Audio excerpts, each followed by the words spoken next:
Bonjour à tous. Ce Shabbat, Parashat mais c'est aussi Rosh Chodesh Elul. Premier jour du nouveau mois, le mois de Elul. Le mois dans lequel on a l'habitude de réfléchir, méditer, changer, évoluer, prendre sur soi des bonnes résolutions, puisqu'on se prépare à la nouvelle année. Rosh Hashanah qui arrive, un nouveau contrat, une nouvelle écriture, qui pour une nouvelle signature. En se préparant à cette nouvelle année, on prend à chaque fois des bonnes résolutions. Mais la question qui revient chaque année, est-ce qu'on n'est pas en train de se mentir à soi-même? Puisque chaque année arrive le mois d'Elul, et chaque année on se dit qu'on va plus recommencer, qu'on va changer, qu'on va évoluer, qu'on va prendre sur soi une nouvelle mitzvah, on va faire un peu mieux la prière, on va prendre sur soi un nouveau cours de Torah, on va rajouter dans la tzaka, on va changer nos habitudes, on va faire en sorte que ce qui était l'année dernière ne sera pas le même l'année prochaine.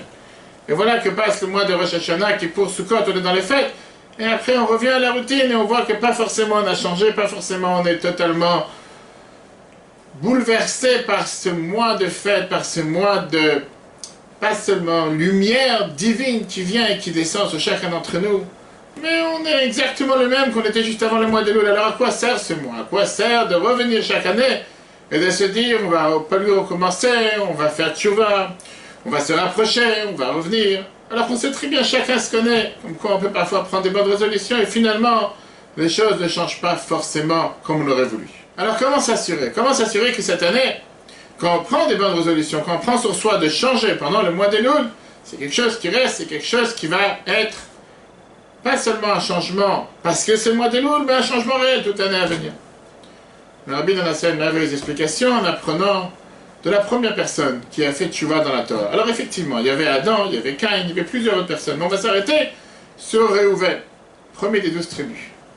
C'est très bien qu'est-ce qui s'est passé, la Torah nous raconte comme quoi une famine en Israël, en Canaan, et c'est pour ça que Yaakov il envoie ses enfants aller en Égypte pour aller chercher à manger. Les frères descendent en Égypte. Le cadet Benjamin reste avec son père.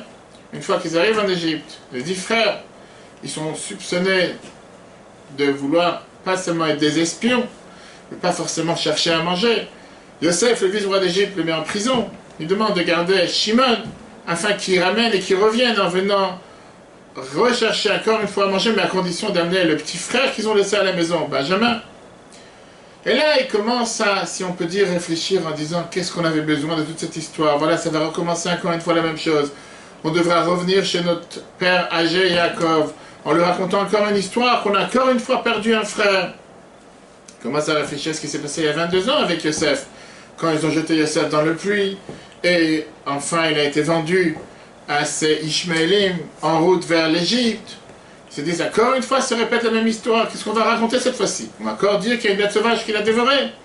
Et ils se disent comme quoi nous sommes fautifs parce que quand il nous a supplié à l'époque, il y a 22 ans, notre cher frère, de ne pas lui faire ce qu'on a voulu lui faire, on ne l'a pas écouté.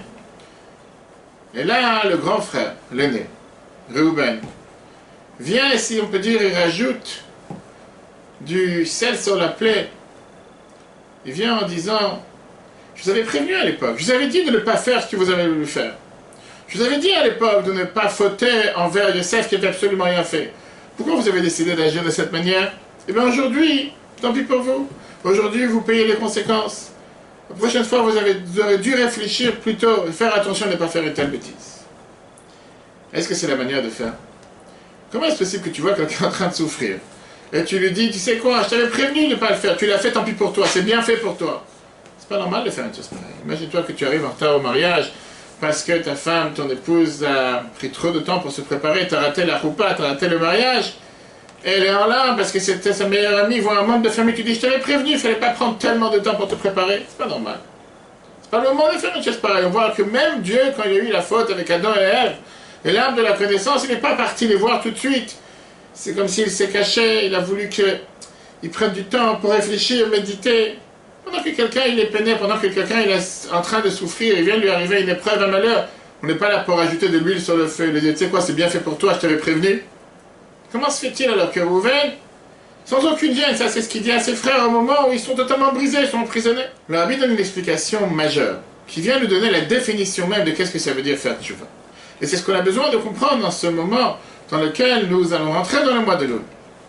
Qu'est-ce que ça veut dire regretter? Qu'est-ce que ça veut dire réparer? Reuven, il n'est pas en train de mettre de l'huile sur le feu ou de jeter du sel sur la plaie. Reuven, il est en train de vouloir faire en sorte que ses frères prennent conscience, qu'ils prennent leurs responsabilités en main. En deux mots, Yosef, il dit, ce que vous êtes en train de regretter, c'est pas le mal que vous avez fait à Yosef.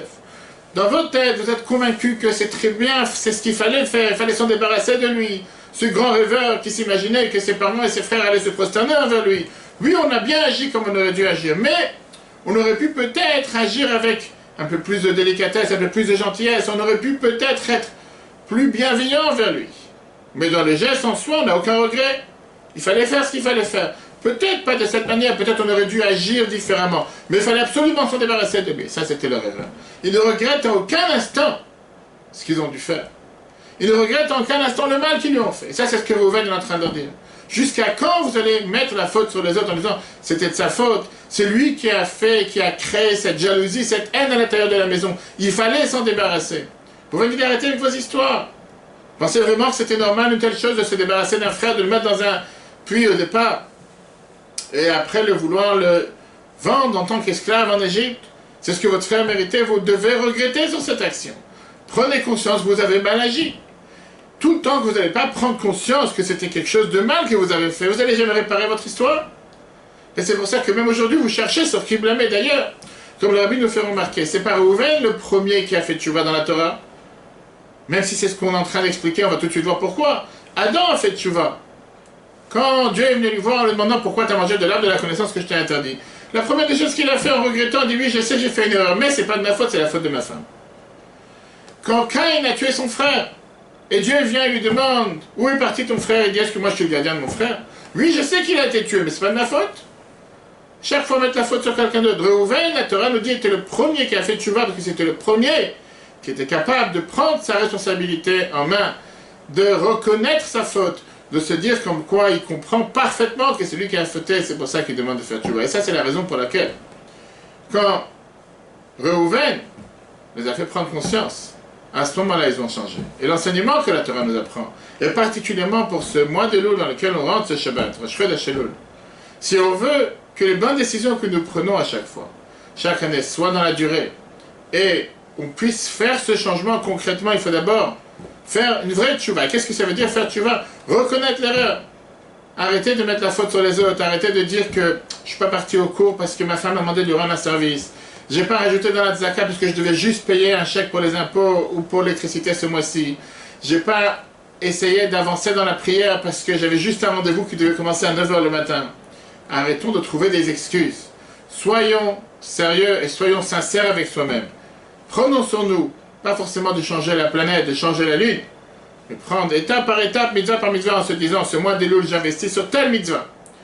Ce mois d'Elul, je vais investir sur tel paragraphe dans la prière. Je vais investir sur telle mitzvah que je fais peut-être, ou je ne fais pas tous les jours, mais je ne fais pas de manière quotidienne ou assez sérieuse, je vais la faire de manière beaucoup plus sérieuse. Et soyons garantis que si on prend ce changement en étant sincère avec soi-même, en regardant le miroir, en se disant « personne n'est fautif pour mes défauts ».